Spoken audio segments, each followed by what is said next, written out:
Does this argument sound familiar to you at all?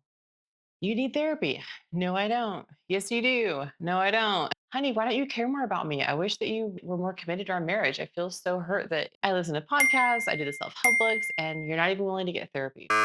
It can feel like they don't care or like your spouse or loved one is just choosing to stay in their struggles over you. But what if it's not that simple? What if it's not that they're not wanting to change, but they're afraid of it?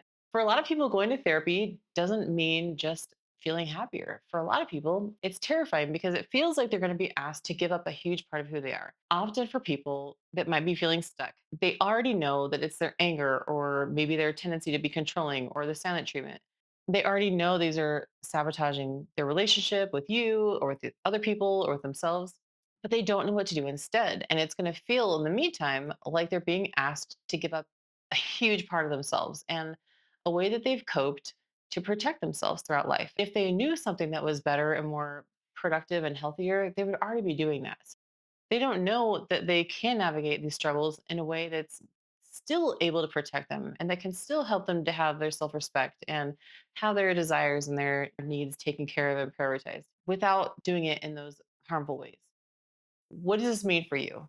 It's really important to have compassion and to just try to understand where they're coming from.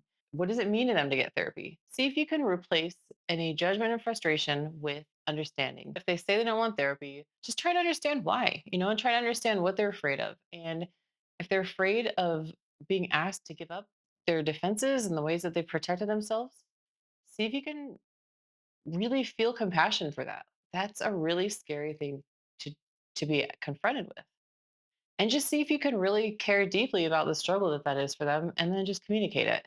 When people feel heard and understood and cared for, they often feel safer.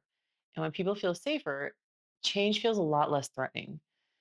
So if you've tried loving, understanding, and really caring about your spouse and that hasn't worked, this next video may actually get them excited to try therapy.